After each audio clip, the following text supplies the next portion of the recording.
রাজনীতিতে কি এবার বড় কোনো পালাবদল আসতে চলেছে? দেব কি সত্যি বদলে ফেলেছেন নিজের শিবির? বাংলার বিনোদন জগতে এক নতুন ভোরের স্বপ্ন দেখছেন অভিনেতা সাংসদ দেব। তৃণমূলের পরাজয়ে মন খারাপ হলেও রাজ্যে ক্ষমতার এই বদলকে তিনি ইতিবাচক হিসেবেই দেখছেন। দেবের বিশ্বাস, ইন্ডাস্ট্রিতে এখন থেকে আর কেউ কাউকে অকারণে ব্যান করতে পারবে না বা প্রযোজকদের উপর নিয়মের বোঝা চাপাতে পারবে না।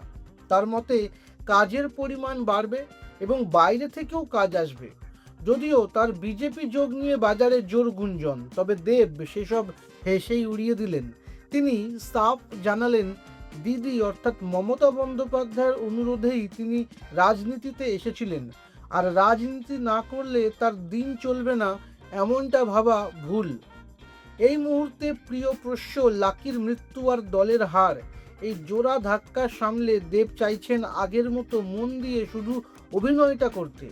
ফেডারেশনের পরবর্তী সভাপতি হওয়ার দৌড়েও তিনি নেই, বরং নেপথ্যে থেকে ইন্ডাস্ট্রির প্রকৃত মঙ্গলের পাশে থাকতেই তিনি বেশি আগ্রহী। রাজনীতি আর ইন্ডাস্ট্রির এই নতুন সমীকরণ নিয়ে আপনাদের কি মনে হয়?